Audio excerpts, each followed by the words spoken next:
Yay! Hi, I'm Rachel. I'm Oho everywhere on the internet. Ask me what it means later, and the answer is nothing, but I'll explain it.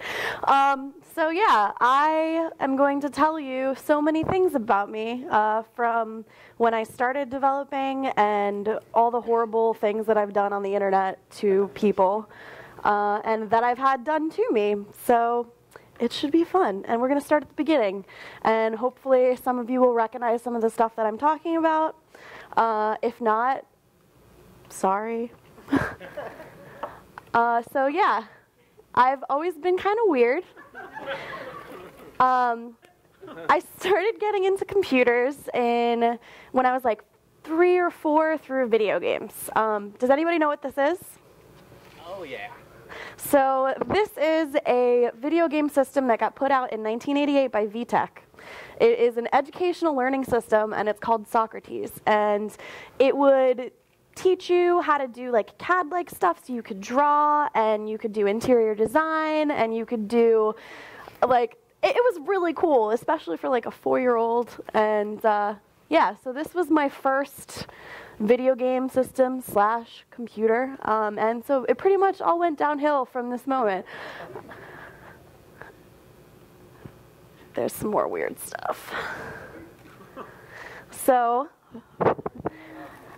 AOL was pretty much the start of when I made websites and got involved in online communities. I used to take place in, if you know what MUDs are, so like text-based RPGs. Whoa. Don't clap yet. They were for professional wrestling. So I was on AOL. I was really into wrestling, and I was in like email groups where we would have matches, and we would like write stuff and do that. And when I was on AOL, I got my first taste of any kind of development, or I'll say development, I'll say bad things. You'll know if you recognize the next slide. Oh, wait, no, that's me. That's me and my stepsister on the computer on AOL, which I would also like to mention, my parents put a password on so that they wouldn't let me on the computer, so I put a keylogger on it to get the password so I could go on when they weren't there. So if this is familiar to you, your parents probably hate you, and everybody on AOL probably hates you. So our AOL account was controlled by my dad, and so he had the main like parental account. And if you did anything to violate AOL TOS as a child account, it would go to him. So these are all AOL wares, or prags, whatever you want to call them, and they were the lamest hacking that you could possibly do. And it was just basically a big annoyance to people. My favorite one was to spam chat rooms with like porn links, and then if people clicked on it, it would cut them off from AOL and like mess with their dial-up, and they would have to get right back on.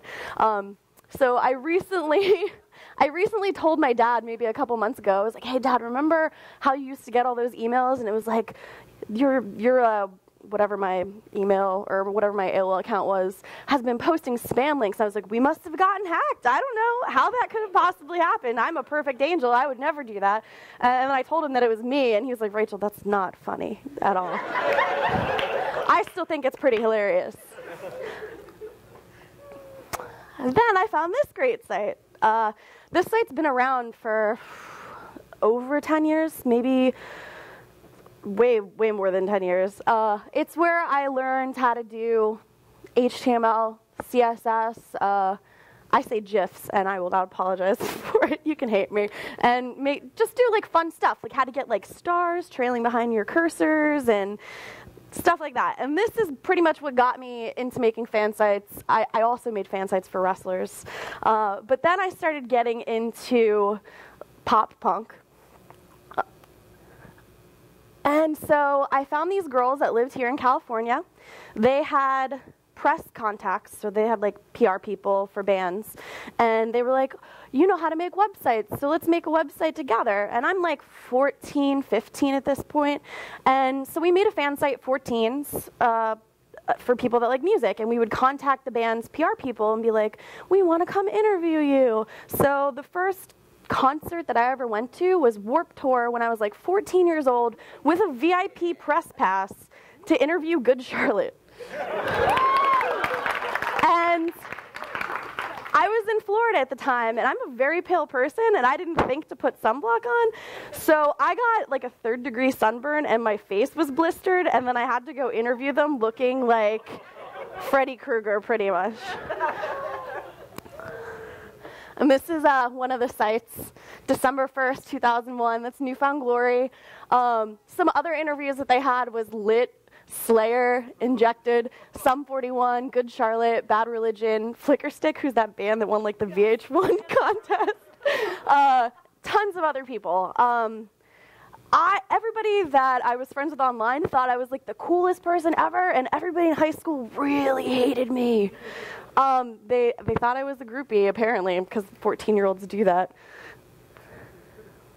And this was my own personal site. So after those girls tried to get a little bossy and they wouldn't give me the good bands, they wanted me to interview really bad stuff. So then I made my own. And this is from archive.org, which is why there's broken images. It wasn't cached well enough, but the whole left side is little, I'll say GIFs that move a little bit.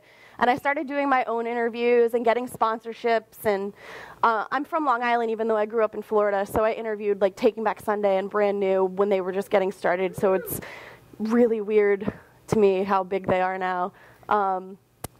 So from here is when I really started doing stuff on my own. I don't remember what order the slides are in, so we'll just see what happens. Oh, there's me in Sum 41. So I started meeting people online through making the fan sites and the website for bands, and then I started moderating message boards. And the way that the communities worked then is sort of similar to how they were now, but they were much smaller, and you had to seek them out. It wasn't as easy to like find things. And so I ended up moderating message boards for like the starting line, and I was the leader of the Brand New street team for all the state of Florida. And then I made friends with people that ran street teams, so I would enter contests to win things, which means they would just give them to me for free. Oh, that's me and Al Snow. If you like wrestling, you get that. Oh, so this is one of the contests that I won. This is a video. I don't know how to... Oh, there's Steve-O from Jackass. How do I get this to play? Whatever. It's a video of them thanking me for getting them on TRL. I didn't do shit. Steve-O from Jackass. Oh, so then we're going to get to LiveJournal. I'm friends with people that I met on LiveJournal in 2002 that I still talk to today. There's some people that I'm friends with that actually live in the Bay Area that I haven't met yet that I'm going to meet this weekend, and it's really weird to me. I was a part of... Well, this is the LiveJournal community that I made that has over 6,000 members. We're not going to talk about what it is because it's embarrassing, but there was a lot of people in it, and I was in charge of it. This is the first big community that I was a part of online where it was easy to find. It was called Indie Fucks. It was a place where people could go online and like find indie music and talk about bands. And it was before Pitchfork, so we weren't that douchey except to each other. And yeah, actually, there's a really big gossip community website called Oh No They Didn't, and that is run by members of Indie Fucks. And yeah, a lot of people did stuff from there. Also, IRC. I used to go into channels on FNet for like punk and use XDCC bots because that was the best way to get music. If you don't know what it is, it would take a RAR file and split it up into a bunch of tiny smaller files so you could get it really fast. And this was like the best way to get music before like SoulSeek or any like peer-to-peer type stuff was happening. I also met a ton of people that I'm still friends with today on IRC, including one of my friends who is like now the head of some like team at Salesforce, but it's weird. Does anybody know what this is? Yeah, this is a blog publishing software that was made in November of 2000 by this guy named Noah Gray. It's written in Perl, and there's no databases. It's all local storage. Every time you write a post, it would rewrite your HTML files, and it was awesome. I started having my own domain names. I started designing stuff. I started writing my own blogs, which I'm going to show you, which are really embarrassing. So this is one of my blogs. I was really into Julian Casablancas, I guess. It was on my own domain name, and if you can see like the names of people here, I'm still friends with all these people today. Like this guy had a Kickstarter for a watch that he made that was then sold at MoMA. And then this girl lives in Georgia, and she came with me to a Comic-Con. And then this girl ended up living in like the next town over from me in high school, and we became friends. So the internet's really weird. And here's another one of my sites. I discovered grunge brushes, and really liked them. Grunge brushes and like silkscreen pixel fonts, and it was really cool. And then this is like the last one that I had right before I went to college, as you can tell by the hair and the pink and the daughters and hardcore music and stuff. That's an iframe. And yeah, so now I'm going to stop, because between then and now, I've done a lot of dumb stuff on the internet. I like to fight with people a lot, unapologetically, only because it's fun, I guess. So everybody knows what Twitch is, right? So before Twitch was Twitch, it was Justin TV. And Justin TV, when it was in its beta, I was one of the first 20 people on it, so I was like one of the first live casters, and I would play WoW and stream it. So I guess I was kind of one of the first people that did Twitch. The problem was, Justine was also on there, and she's really cool and really nice, except we're vastly different people, so everybody tried to get us to fight. I would have my emails spoofed to her, she would have her spoofed to me, people like, who is my domain names, and called me, and like would fight, and it was crazy. And so from that, I now have this wonderful Encyclopedia Dramatica article about myself, which is them calling me mean names, and the video, which it's just an image so I can't play it. It's basically me reading it and thinking it's hilarious that somebody thought this was important enough to write an article about. But, what? Oh, God, no. Yeah, so I've always fought with people. That's me and Kevin Rose. I was really into dignation, and then since I was really into dignation, after that went away, I got into Reddit. And here's another great story. So I was banned from Reddit for doxing a guy. I was completely valid in doing it. I will stand by that. I like to post on a lot of like makeup subreddits, because makeup and like nail polish is really fun. And this dude went out of his way to come into the communities and be like, "You women are covering yourselves in slime." And he made like his own subreddit for really young girls to post pictures of themselves without makeup on. So this is before Violent Acres and the whole child porn thing, if you know about that. If not, Google it and then feel disgusted and take a shower. So I noticed that he kept on posting pictures from his own domain name, and I was like, okay, so I whoised his domain name, and I found his name, and I Google searched him, and I found out he was a 60-year-old man.